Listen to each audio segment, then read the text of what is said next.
बच्चों, आज हम लोग पढ़ने जा रहे हैं टोटल इंटरनल रिफ्लेक्शन। राइट। तो मतलब समझते पहले कि टीआईआर क्या है। हम किसी ट्रांसपेरेंट बाउंड्री को पॉलिश ना करें और 100% लाइट एनर्जी का सेम मीडियम में रिफ्लेक्ट हो जाने का जो प्रोसेस है उसे हम लोग बोलेंगे टोटल इंटरनल रिफ्लेक्शन। राइट। लेकिन ऐसा हमेशा नहीं होगा। इसके लिए हमें कुछ विशेष परिस्थितियां, कुछ विशेष माहौल क्रिएट करना पड़ेगा।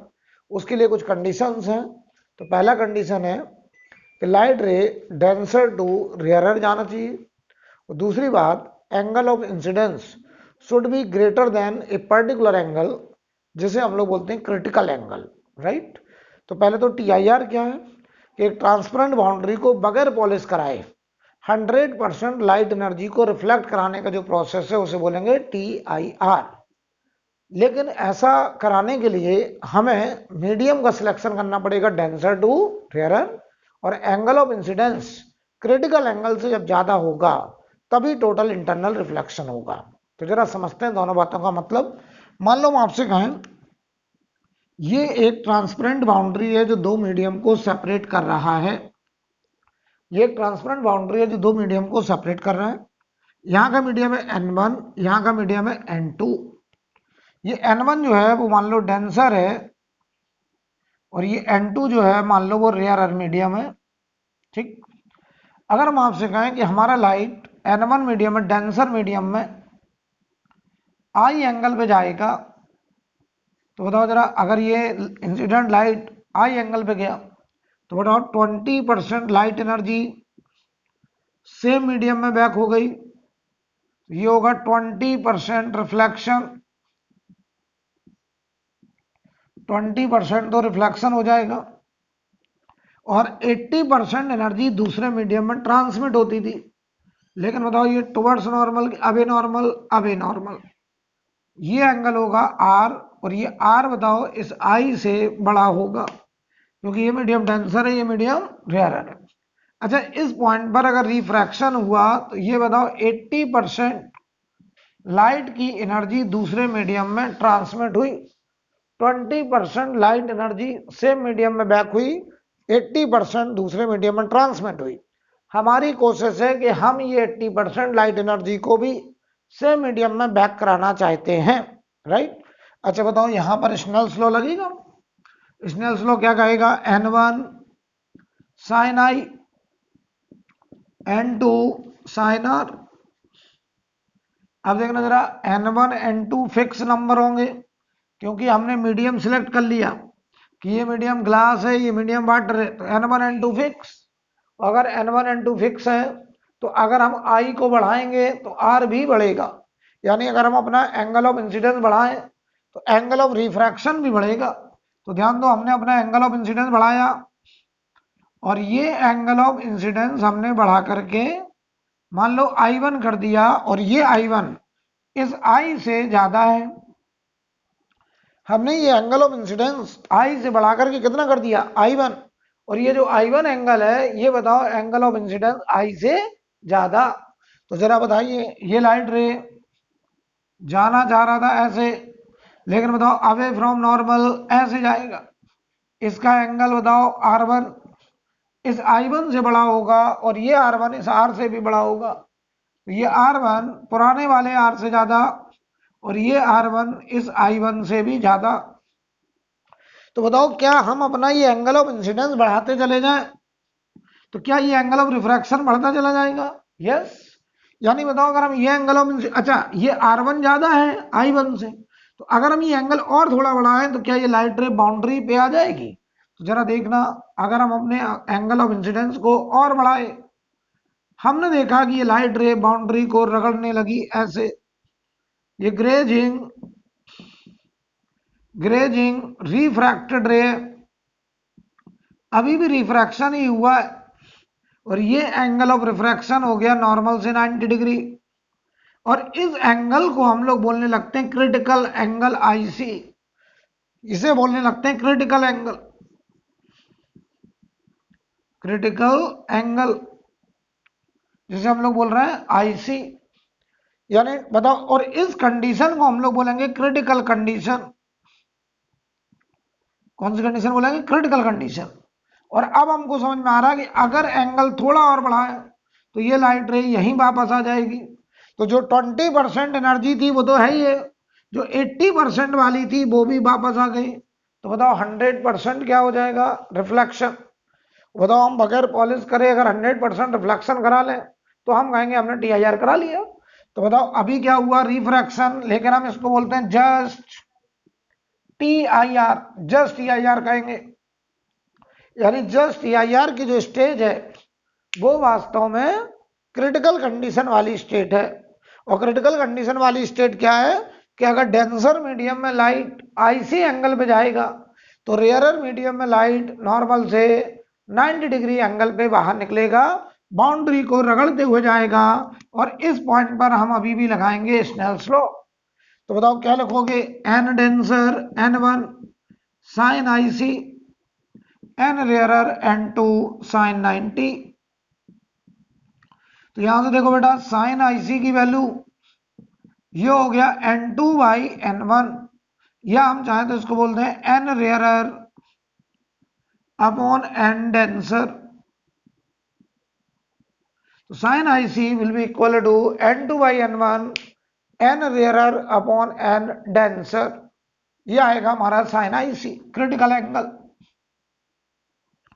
तो अच्छे स्टूडेंट को याद रहता है कि sine IC n rarer upon n denser कैसे निकाला हमने? हमने कहा क्रिटिकल कंडीशन में अगर डेंसर मीडियम में लाइट IC पे जाएगा तो रेयरर मीडियम में लाइट बाउंड्री को रगड़ते हुए जाएगा, 90 डिग्री पे जाएगा। और अभी भी रिफ्रैक्शन ही हुआ है, जस्ट TIR होने वाला है, अभी भी स्नेल्स लॉ होल्ड करेगा। N denser sine IC, n rarer sine 90। तो वहां से बताओ साइन IC की value n rarer upon n denser. जवाब मिल गया मुझे। देखो जवाब मिल गया कि हमने मीडियम डेंसर टू रेयरर क्यों सिलेक्ट किया? ताकि हमारा एंगल ऑफ इंसिडेंस 90 ना पहुंचे, यानी हमारी लाइट रे बाउंड्री तक ना पहुंचे और ये लाइट रे बाउंड्री को ग्रेज कर जाए, यानी एंगल ऑफ इंसिडेंस 90 डिग्री होने से पहले ही एंगल ऑफ रिफ्रैक्शन 90 डिग्री हो जाए। तो हम कहेंगे कि यहाँ पे अब ये लाइट से मीडियम में बैक होगी, TIR हो जाएगा। उल्टा कर दे, अगर ये होता रेयरर, ये होता डेंसर, तो यहाँ एंगल होता ज्यादा, यहाँ एंगल होता कम। तो ये लाइट रे का एंगल हम बढ़ाते जाते, इधर भी एंगल बढ़ता, लेकिन ये एंगल हमेशा कम होता इससे। तो ये एंगल बताओ 90 हो जाता, लेकिन यहाँ लाइट रे बाउंड्री को ग्रेज नहीं करता। और यहाँ बताओ इंसिडेंट रे बाउंड्री तक पहले पहुंच जाती, रिफ्रैक्टेड रे बाउंड्री तक नहीं पहुंच पाती। कब?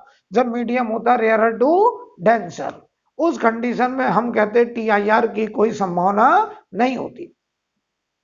मैं फिर से रिपीट कर रहा हूं, ध्यान दीजिए। मीडियम डेंसर टू रेयरर क्यों लिया? ताकि एंगल ऑफ इंसिडेंस कम हो, एंगल ऑफ रिफ्रैक्शन ज्यादा हो, यानी हमारी इंसिडेंट रे बाउंड्री तक पहुंचने से पहले रिफ्रैक्टेड रे बाउंड्री पे आ जाए, ताकि TIR की संभावना हो जाए।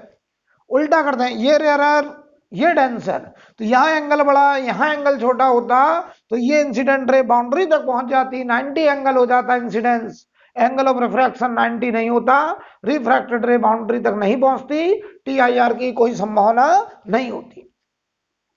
तो TIR हमेशा नहीं होगा। TIR कब होगा? जब medium denser to rarer selection होगा, राइट। और दूसरी बात, यहां तक TIR नहीं हुआ, यहां तक रिफ्रैक्शन ही है, इसके आगे अगर एंगल IC से थोड़ा बढ़ा दें, और अगर एंगल IC से थोड़ा बढ़ा दें तो बताओ ये लाइट रे इसी मीडियम में बैक होगा, और हम कहेंगे अब हुआ TIR, टोटल इंटरनल रिफ्लेक्शन। तो ध्यान दो, अगर हमने अपना एंगल ऑफ इंसिडेंस और बढ़ाया, मान लो ये I2 कर दिया, और मैं कह रहा हूं ये I2 ग्रेटर देन IC है। अब अगर angle of incidence critical angle से ज्यादा, तो बताओ भाई जो 20% रिफ्लेक्शन हो रहा था वो तो हो ही रहा है, वो जो 80% एनर्जी यहां गई थी वो भी इसी मीडियम में वापस आ गई, यानी 100% क्या हो गया? रिफ्लेक्शन। तो देखो हमने पॉलिश नहीं करा, हमने पॉलिश नहीं करा, विदाउट पॉलिश्ड सरफेस से 100% रिफ्लेक्शन को अचीव करने का जो प्रोसेस है उसी को हम लोग क्या नाम दे रहे हैं? TIR। तो बताओ क्या ये लाइट सेम मीडियम में बैक हो गया ऐसे? यस, ऐसे। और ये एंगल बताओ क्या बनेगा हमारा I2, ये एंगल भी क्या बनेगा I2। अगर ये I2 है तो ये भी I2 होगा। और अब हम कहेंगे 100% रिफ्लेक्शन हुआ और इसे बोलेंगे हम लोग TIR। देखो हमने पॉलिश नहीं करा, मिरर नहीं बनाया, फिर भी 100% हमने रिफ्लेक्शन अचीव कर लिया। इसी प्रोसेस को हम लोग बोल रहे हैं total internal reflection, right. Note करिए। अच्छा बताओ, हमें कभी भी क्रिटिकल एंगल निकालना होगा तो आप इतनी बात दिमाग में बैठा लीजिए कि डेंसर में जब एंगल आईसी होगा तो रेयरर में एंगल 90 होगा। डेंसर में जब आईसी होगा तो रेयरर में 90 होगा, मतलब लाइट रे बाउंड्री को ग्रेज करेगा। और हम लगाएंगे Snell's law, n denser sine IC n rarer sine 90। तो साइन आईसी हो जाएगा n rarer upon n denser. Note करिए।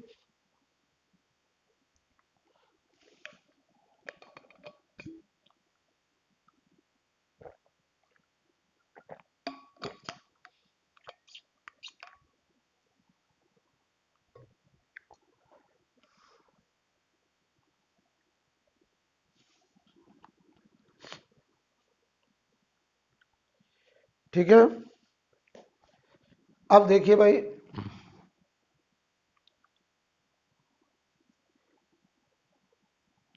रफ कर दिया जाए इतना बेटा। अब देखो, अब मैं ग्राफ बनाने जा रहा हूं, डेल्टा वर्सेस आई ग्राफ।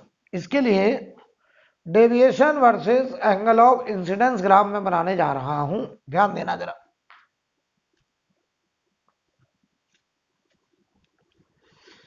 तो यहां पे देखो, जब तक एंगल क्रिटिकल एंगल से कम है तब तक रिफ्रैक्शन होगा, और जब एंगल क्रिटिकल से ज्यादा होगा तो TIR हो जाएगा, राइट। लेकिन ये ख्याल रहे, ये बातचीत हो रही मीडियम होना चाहिए, डेंसर टू रेयरर। लाइट हमारा डेंसर टू रेयरर मीडियम में जाना चाहिए, तभी ऐसा होगा।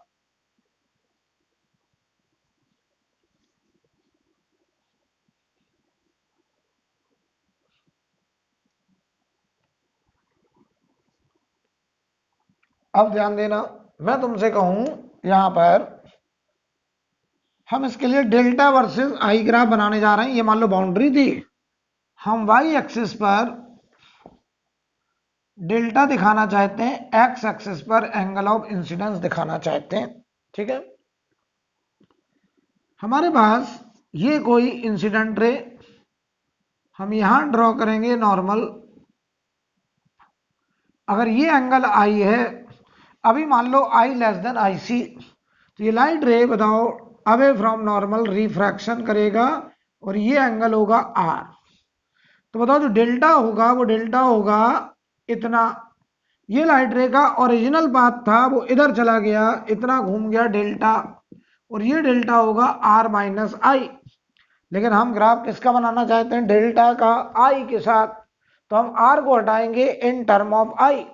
चलो भाई, यहां का मीडियम मान लो म्यू है, यहां मीडियम मान लो एयर है, तो इस पॉइंट पर स्नेल्स लॉ कहेगा mu sine i, mu sine i 1 sine r. तो बताओ आर की वैल्यू हो गई sine inverse mu sine i. तो बताओ डेल्टा का फंक्शन आ गया, आर की जगह साइन इनवर्स म्यू साइन आई माइनस आई। ये हो गया डेल्टा का फंक्शन आई के साथ। कब, जब आई हमारा लेस देन आई सी है, यानी जब क्या हो रहा है, रिफ्रैक्शन हो रहा है। ये तब के लिए, ये तब तक चलता रहेगा जब तक एंगल आईसी तक ना हो जाए। तो मान लो जरा हम बात करें कि जब एंगल जस्ट आईसी हुआ, और जब ये एंगल आईसी, तो ये लाइट रे बाउंड्री को ग्रेज करने लगेगा। तो बताओ जाना चाहिए था ऐसे, तो बताओ यहां से इतना घूम गया, तो ये एंगल बताओ आईसी होगा, तो इतना घूमा है, तो ये डेल्टा होगा 90 डिग्री माइनस आईसी, ठीक है।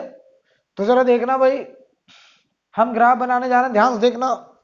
जब आई लेस देन आई सी है, रिफ्रैक्शन है, बताओ ये आई हम 0 से लेकर 90 तक बढ़ाएंगे।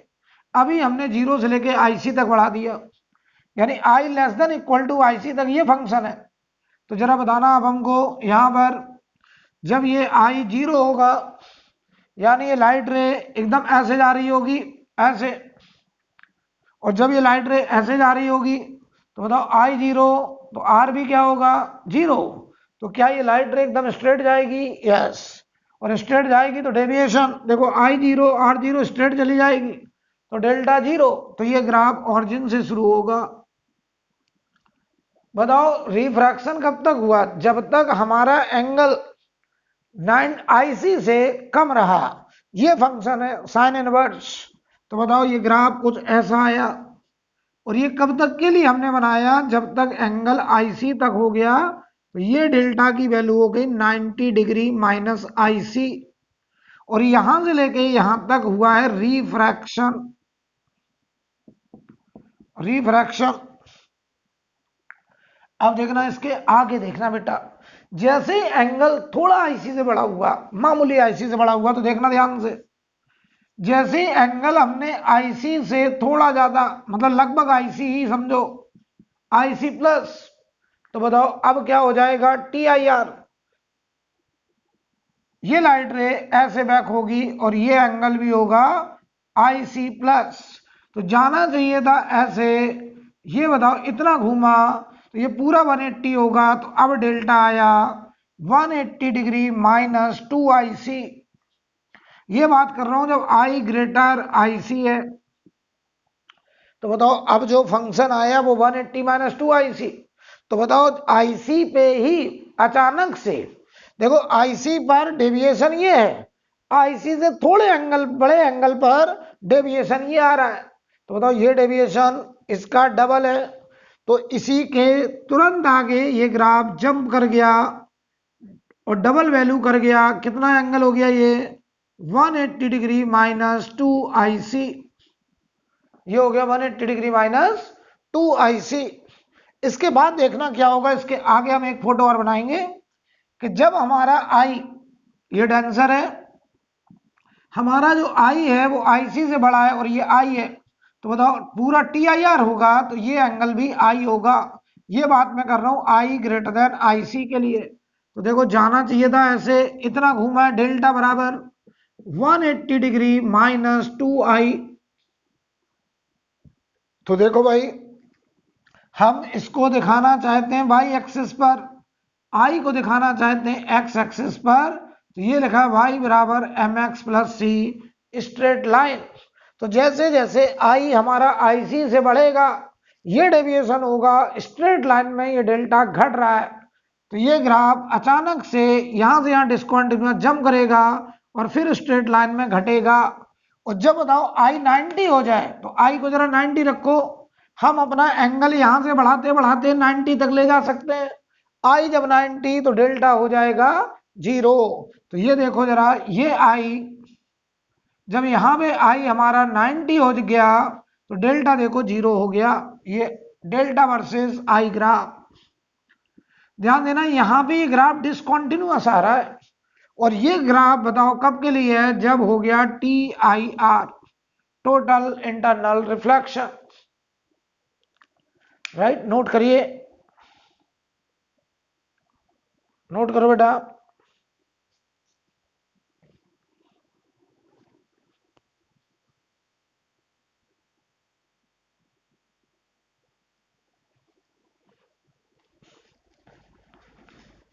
अब देखो बेटा, क्या ये हो गया सभी का?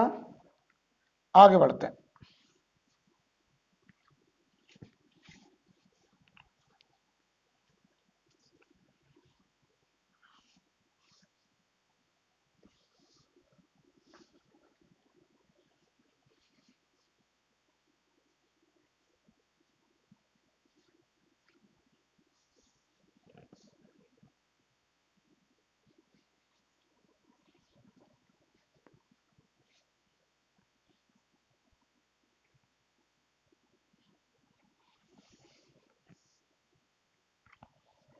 अब अगर हम बात करें यहां पर कि मान लो हम आपसे ऐसे बोले ये एक वाटर एयर इंटरफेस है। अच्छा एक बात हो, पहले तो एक बात ये करते हैं, क्या हम किन्हीं भी दो मीडियम के लिए क्रिटिकल एंगल निकाल सकते हैं? यस। आप हमको बस ये बता दीजिए कि उन दोनों मीडियम की क्या रिफ्रैक्टिव इंडेक्स। मान लो हम कहते हैं ये ग्लास है, यहां का रिफ्रैक्टिव इंडेक्स 3/2 है। यहां मान लीजिए वाटर है, यहां का रिफ्रैक्टिव इंडेक्स 4/3 है। यहां से लाइट हमारा इंसिडेंट हुआ, ये हमारा नॉर्मल है। हम आईसी निकालना चाहते हैं तो बताओ, अगर डेंसर मीडियम में हम आईसी मान लें तो रेयरर मीडियम में लाइट रे बाउंड्री को रगड़ते हुए जाएगा और हम यहां पे लगाएंगे स्नेल्स लॉ। तो देखो एन डेंसर साइन आईसी, तो देखो एन रेयरर साइन 90। तो डेंसर में अगर आईसी होगा तो बताओ रेयरर में एंगल 90 होगा। तो यहां देखो जरा, साइन आईसी बराबर,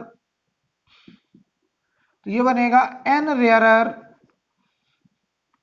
अपॉन एन डेंसर। तो एन रेयरर है बताओ 4/3 और एन डेंसर है 3/2, तो ये हो जाएगा 8/9।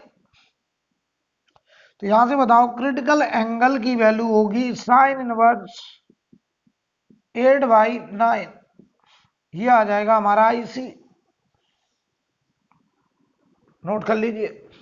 सिमिलरली हम कोई भी दो मीडियम ले लें, मान लो हम ले लें यहां वाटर और यहां एयर। वाटर एयर इंटरफेस के लिए अगर वाटर में लाइट डेंसर मीडियम में आईसी पे जाएगा तो रेयरर मीडियम में बाउंड्री को ग्रेज करेगा। जब भी एंगल डेंसर में आईसी होगा तो रेयरर मीडियम में एंगल 90 होगा। हम यहां लगाएंगे साइन आईसी बराबर n rarer upon n denser. ये हम लोग लिख रहे हैं स्नेल्स लॉ से। एन रेयरर 1 है, एन डेंसर वाटर है, वाटर का रिफ्रैक्टिव इंडेक्स 4/3, तो ये आ गया 3/4।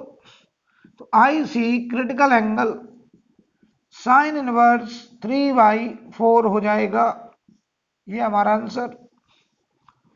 अच्छा हम उल्टा बोले, देखना हम बोल रहे थे अभी तक, क्या बोल रहे थे कि डेंसर में आईसी तो रेयरर में 90, उल्टा बोलते हैं कि अगर रेयरर में 90 तो डेंसर में आईसी होगा। तो देखिए भाई, ये बाउंड्री है, ये बताइए हमारा मीडियम अगर रेयरर में 90 पे आया तो ये देखिए डेंसर में आईसी पे जाएगा। तो इसको तो हम लोग जस्ट टीआईआर कह रहे थे, लेकिन बेटा ये रिफ्रैक्शन है, ये टीआईआर नहीं है इधर, ये रिफ्रैक्शन। तुमको फिर आईसी क्यों लिख रहे हो सर? आईसी इसलिए लिख रहे हैं, अगर रेयरर में 90 होगा तो डेंसर में लाइट आईसी पे रिफ्रैक्ट होगा। इस आईसी का मतलब ये है कि साइन इनवर्स इतना, साइन इनवर्स 3/4। तो यानी इस एंगल की वैल्यू लिखने से अच्छा है हम इसे आईसी कहते हैं, क्योंकि स्नेल्स लॉ, जो स्नेल्स लॉ यहां लगा होगा जाते समय, वही स्नेल्स लॉ वापस आते समय लगेगा। यानी बताओ डेंसर में अगर आईसी तो रेयरर में 90, अगर रेयरर में 90 पे आएगा तो डेंसर में आईसी पे एंट्री करेगा। नोट करिए।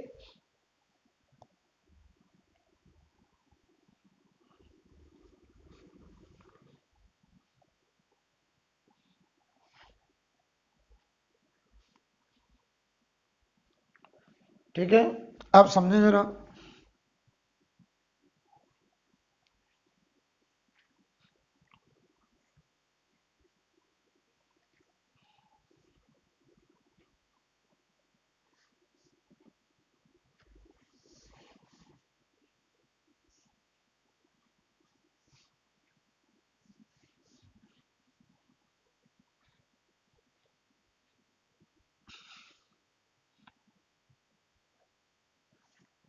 तो बताना भाई, अगर हम आपसे कहें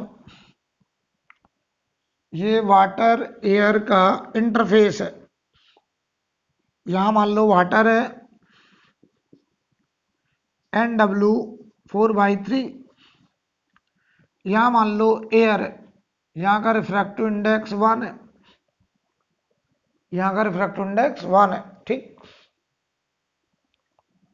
अब अगर हम आपसे कहें यहां पर कि यहां कोई ऑब्जेक्ट है, पॉइंट ऑब्जेक्ट ओ, और यहां से ये दूरी है डी, यानी ऑब्जेक्ट कितना नीचे है, डी दूरी नीचे है। हमारा सवाल समझो क्या है, सवाल ये है कि हम यहां मिनिमम एरिया इस वाटर एयर इंटरफेस पर, वो मिनिमम सर्कुलर एरिया जिसको कवर कर दें एक ओपेक डिस्क से, तो ये ऑब्जेक्ट फिर हमें कहीं भी नजर ना आए। मैं फिर से रिपीट कर रहा हूं, यहां मान लो वाटर भरा है, हम वाटर एयर से वाटर में रखे ऑब्जेक्ट को देख रहे हैं, तो ये ऑब्जेक्ट हमें कुछ ऊपर नजर आता था जिसे बोलते थे अपरेंट पोजीशन। हम इसके सरफेस पर वो मिनिमम एरिया कितना ढक दें, कवर कर दें, ताकि फिर हमें वो ऑब्जेक्ट कहीं से नजर ना आए, या उल्टा बोले वो मैक्सिमम एरिया कितना है जिसके अंदर हम अपना आईपीस लगा दें, वो मैक्सिमम एरिया कितना जिसके अंदर हम अपना आईपीस लगा दें तो हमें वो ऑब्जेक्ट नजर आए। वो मिनिमम एरिया कितना ढक दें कि हमें कहीं से ऑब्जेक्ट दिखाई ना दे, या वो मैक्सिमम एरिया जिसके अंदर हम अपना आईपीस रखें ताकि हमें ऑब्जेक्ट दिखाई दे। दोनों सवाल सेम, तो ध्यान दो। बताओ बेटा, इस रे का एंगल ऑफ इंसिडेंस 0, तो एंगल ऑफ रिफ्रैक्शन भी 0 स्ट्रेट। हम जैसे जैसे यहां जाएंगे एंगल बढ़ता चला जाएगा, तो क्या बताओ यहां कहीं एंगल ऑफ इंसिडेंस बढ़ते बढ़ते आईसी हो गया, कितना आईसी, तो ये लाइट रे बाउंड्री को ग्रेज करने लगा और ये एंगल हो गया 90। अच्छा बताना, इसके आगे जो लाइट रे यहां कहीं बढ़ रही होगी उसका एंगल आईसी से भी ज्यादा, जो रे यहां कहीं बढ़ रही होगी उसका बताओ एंगल ऑफ इंसिडेंस, ये आई ग्रेटर देन आईसी हो जाएगा। अगर ये आई ग्रेटर देन आईसी तो ये बताओ लाइट रे से मीडियम में बैक हो जाएगा ऐसे। तो अगर ये आई है तो बताओ ये भी आई हो जाएगा, यानी बताओ यहां तक रिफ्रैक्शन होता रहा, इसके आगे टी आई आर। सिमिलरली यहां पर भी ऐसा होगा कि कोई ना कोई लाइट रे ऐसे होगी जिसका एंगल ऑफ इंसिडेंस, देखो ये डेंसर ये रेयर, तो ये एंगल आईसी, और ये लाइट रे बाउंड्री को ग्रेज कर गया। यानी बताओ इतने एरिया के अंदर, इतने सर्कुलर एरिया के अंदर अगर ऑब्जर्वर अपना आईपीस रखेगा तो वो इस ऑब्जेक्ट की इमेज को देख पाएगा। लेकिन अगर वो अपना आईपीस इस सर्कुलर एरिया के बाहर रखेगा, कहीं भी रख दे, फिर वो इस ऑब्जेक्ट को देख नहीं पाएगा। क्लियर? तो समझो जरा बेटा, तो बताओ हमें यही एरिया तो निकालना है। ये वो एरिया है जिसे अगर हम कवर कर दें, बताओ हम एक ओपेक डिस्क यहां लगा दें, फिर बताओ मैं यहां से देखूं, यहां से देखूं, यहां से देखूं, इधर कहीं से भी देखूं, तो बताओ ये ऑब्जेक्ट की इमेज हमें दिखाई नहीं देगी। क्यों? क्योंकि इस सर्कुलर एरिया के बियॉन्ड बढ़ने वाली रेखा क्या हो रहा है, टी आई आर, राइट। तो बताओ ये सर्कुलर एरिया कैसे निकले, तो ये देखो जरा उस एरिया की रेडियस है। तो चलो ट्रायंगल में यहां 10 आईसी लगा दो, 10 आईसी बराबर परपेंडिकुलर आर अपॉन डी, तो बताओ रेडियस आ गई डी 10 आईसी, तो बताओ वो एरिया हो गया पाई आर स्क्वायर, तो ये हो गया pi d square 10 square IC, ये हो गया एरिया। पाई आर स्क्वायर तो pi d square 10 square IC, right. अब सुनो, अब 10 आईसी कैसे निकाला जाए, तो इस पॉइंट पर हम स्नेल्स लॉ लगा सकते हैं। तो बताओ साइन आईसी क्या होता है, n rarer upon n denser, n rarer upon n denser, तो एन रेयरर है 1 और एन डेंसर है 4/3, तो ये हो गया 3/4, तो साइन IC की वैल्यू 3/4 हो गया। और अगर बताओ साइन IC 3/4 तो tan IC समझो जरा, देखना साइन IC हमने 3/4 निकाला, साइन थीटा होता है परपेंडिकुलर अपॉन हाइपोटेनस, तो tan IC होगा परपेंडिकुलर अपॉन बेस, तो 3/रूट के अंदर बेस होगा hypotenuse square minus perpendicular square, तो 16 में से 9 गया √7, ये हो गया हमारा tan IC, यहां रख दो। तो वो एरिया आ गया पाई d² और tan स्क्वायर IC हो गया 3/√7 का स्क्वायर, तो एरिया आएगा पाई d² 9/7 स्क्वायर यूनिट। ये आंसर नोट करो, नोट कर लीजिए।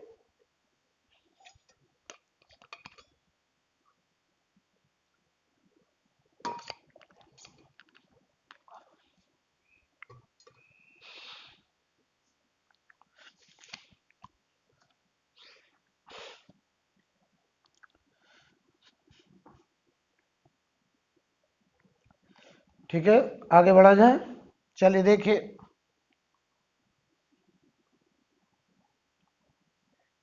मैं इसको रब करने जा रहा हूं।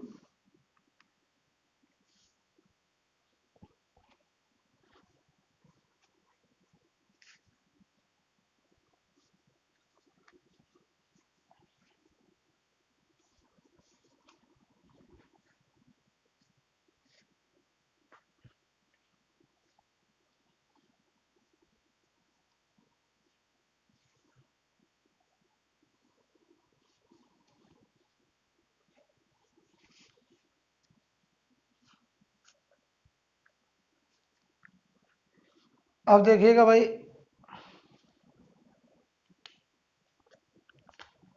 अगर हम आपसे कहें सवाल कुछ ऐसा है, ये एक वाटर टैंक है और यहां तक वाटर भरा गया,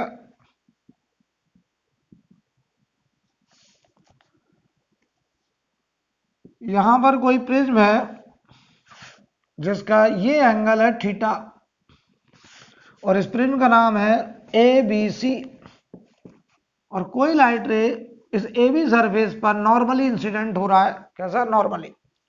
यहां का मीडियम है 3/2, यहां का रिफ्रैक्टिव इंडेक्स है 4/3, ये है वाटर और ये है ग्लास। ठीक है, सवाल लिखिए ए ग्लास प्रिज्म, क्वेश्चन लिखिए a glass prism of refractive index 1.5, a glass prism of refractive index 1.5 is immersed in water,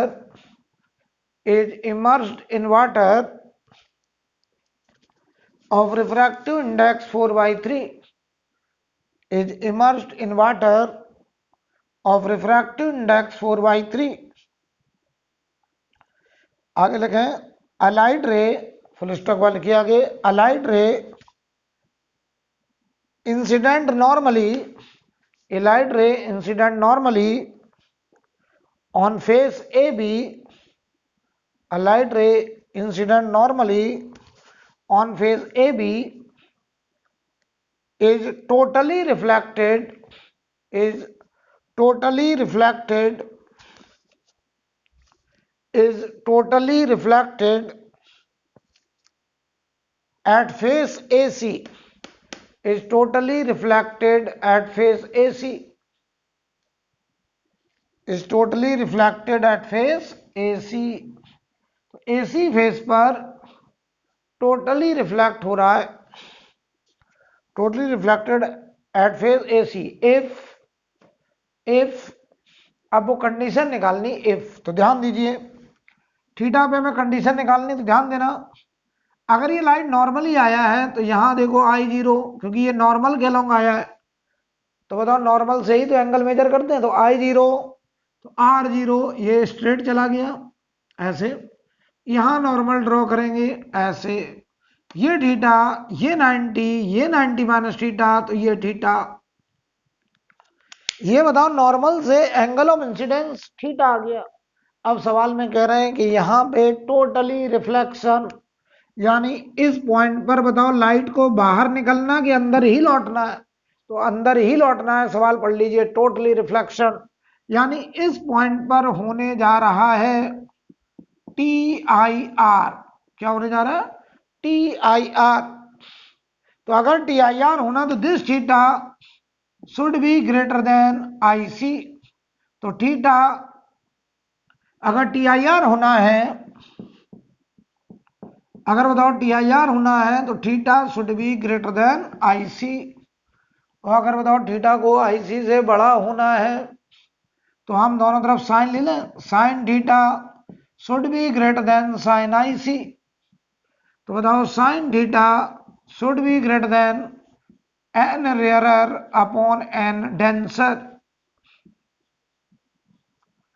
N rarer upon n denser. तो sine theta greater than n rarer. बताओ यहां पर अंदर glass है, बाहर water है, तो रेयरर मीडियम वाटर, अंदर मीडियम डेंसर कौन सा? ग्लास। तो ये बताओ 4/3 डिवाइडेड बाई 3/2। तो sine theta is greater than 8/9। ये आएगा आंसर। नोट करिए।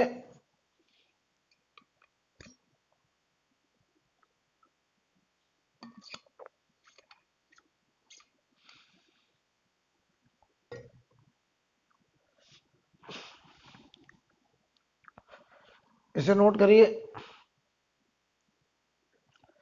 अगला सवाल देखेंगे।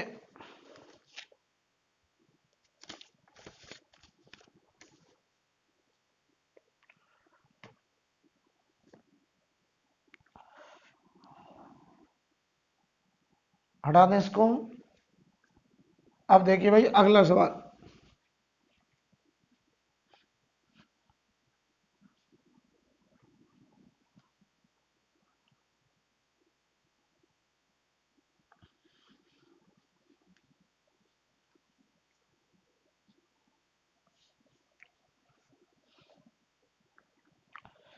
सवाल देखिए क्या है। हमारे पास एक राइट एंगल आइसोसेलेस प्रिज्म है। ये एंगल 90 है और आइसोसेलेस है तो ये 45, ये भी 45। कोई लाइट रे इस फेस पर नॉर्मली इंसिडेंट हो रहा है, ठीक है। और ये बताओ नॉर्मल इंसिडेंट हुआ तो सामने चला गया ऐसे, और यहां पे जाकर के इस लाइट ने इस पॉइंट पर किया है टी आई आर। क्या किया? T I are. इस पॉइंट पे टी आई आर। तो जरा बताओ, अगर ये 45, ये 90, ये 45, तो ये 45, तो ये भी 45 हो जाएगा, राइट। तो सवाल लिखिए, अ रे ऑफ लाइट, क्वेश्चन लिखें, a ray of light incident normally, incident normally on one of the face, on one of the face of a right angle, on one of the face of a right angle isosceles glass prism, right angle isosceles glass prism is found to be, is found to be totally reflected, found to be totally reflected. आगे देखें, what is the minimum value of, what is the minimum value of refractive index of material of prism। कह रहे हैं इस prism का material का minimum refractive index क्या होना चाहिए। तो बताओ, अगर यहाँ टी आई आर होना है, ये मान लो एन, बाहर क्या होगा? एयर। अगर कुछ नहीं लिखा तो एयर। अगर यहाँ टी आई आर होना है तो ये लाइट देखो कितने एंगल पे आया? 45 पे। तो टी आई आर के लिए हमारा ये 45 एंगल शुड बी ग्रेटर और इक्वल टू आई सी। यार ये एंगल 45 आईसी से बड़ा हो या कम से कम बराबर हो तभी तो टी आई आर होगा। तो अगर हम दोनों तरफ साइन ले लें तो sine 45 should be greater equal to sine I C. तो ये देखो 1/√2 greater equal to sine I C. N rarer upon n denser, n rarer upon n denser, तो 1/√2 greater equal to 1 upon n. पलट दो, इसको पलट दो तो √2 ये भी पलट जाएगा sine, less than equal to n, यानी n should be greater equal to √2, यानी प्रिज्म के मटेरियल का रिफ्रैक्टिव इंडेक्स √2 से बड़ा या उसके बराबर होना चाहिए। तो समझो ध्यान से, यानी एन की मिनिमम वैल्यू √2 होनी चाहिए,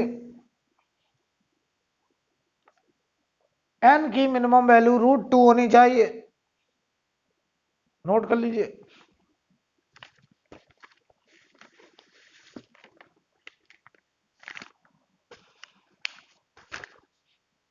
अगला सवाल देखियो, अगला क्वेश्चन करेंगे।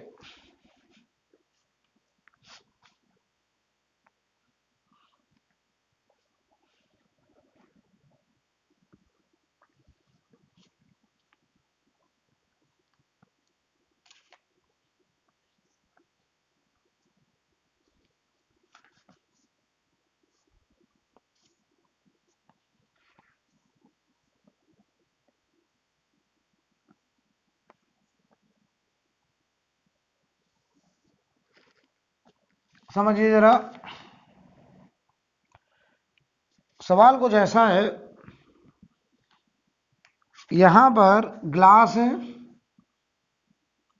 यहां पर एयर है, यहां से कोई व्हाइट लाइट, ये कौन सी लाइट है, व्हाइट लाइट, तो व्हाइट लाइट में वायलेट से लेकर के रेड तक के सारे कलर होंगे, जिसमें सबसे छोटा लैम्डा वायलेट का होता है, सबसे बड़ा लैम्डा रेड का होता है, ठीक है।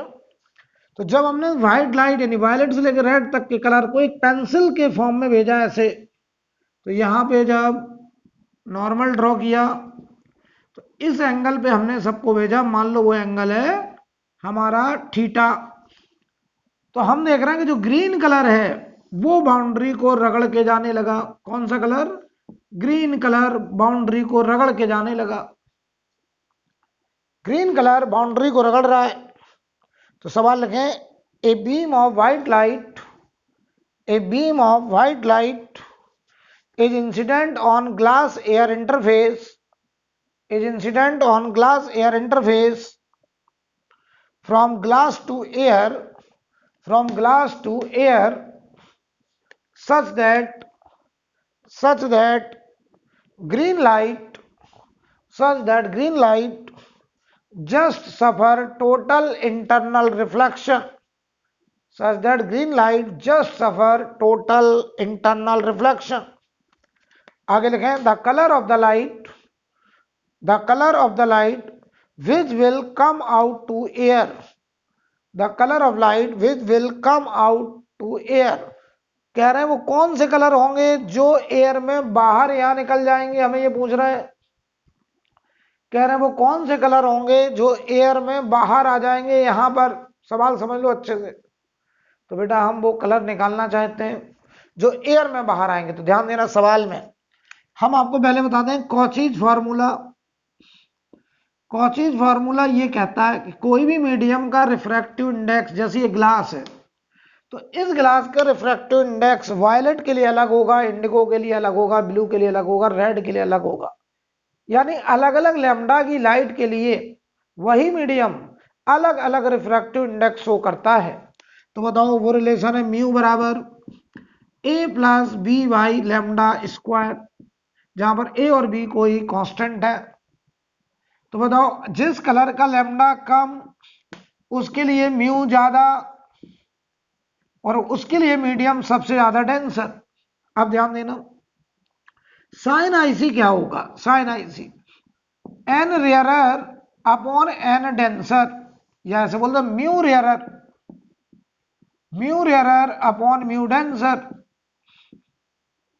तो बताओ म्यू रेयरर एयर है और म्यू डेंसर म्यू है, ध्यान देना, ठीक। बताओ जरा, अगर ये ग्रीन कलर इसको रगड़ के जा रहा है तो ये जो थीटा एंगल है क्या ये ग्रीन के लिए क्रिटिकल एंगल हो गया, यस। मान लो ये थीटा हम थोड़ी देर के लिए 30 डिग्री मान लें, तो बताओ ग्रीन कलर कह रहा है कि ये 30 डिग्री मेरा क्रिटिकल एंगल है। बताओ यहां वो कलर बाहर निकलेंगे जो रिफ्रैक्शन करेंगे, और रिफ्रैक्शन वो कलर करेंगे जो कहेंगे मेरा TIR ना हो। बताओ तुमने सारे कलर को भेजा कितने पे? 30 पे। हमने मान लिया 30 भेजा, थीटा पे भेजा। तो बताओ जरा 30 डिग्री ग्रीन कह रहा है ये 30 मेरा क्रिटिकल है, तो हम वो कलर खोजें जो ये कहें कि मेरा क्रिटिकल 30 से ज्यादा है।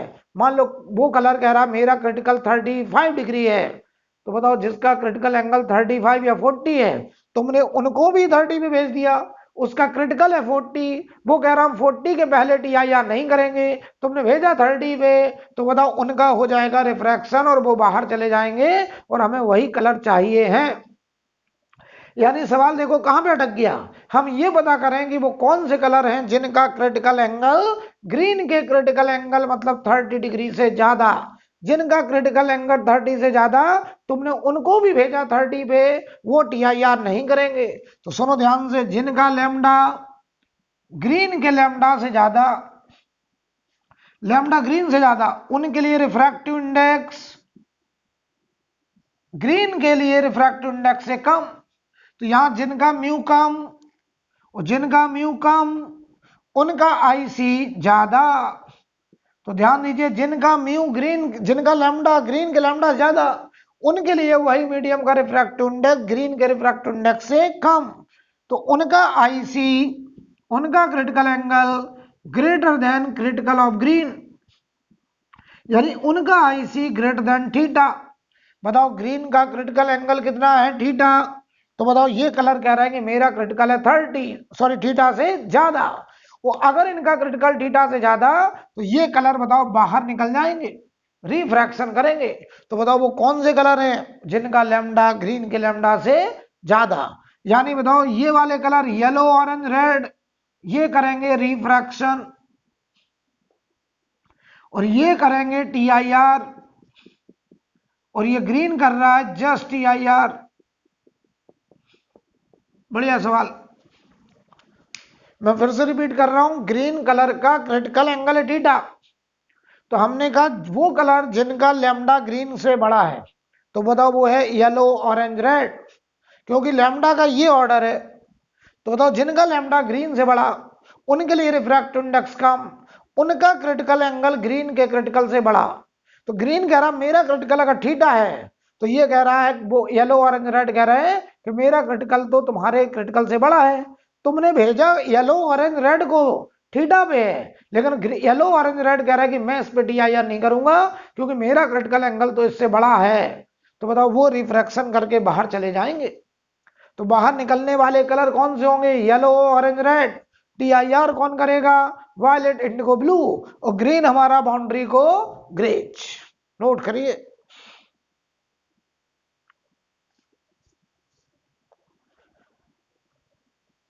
अब इसके आगे बेटा हम लोग अगली क्लास में बातचीत करेंगे, आप नोट करिए आराम से।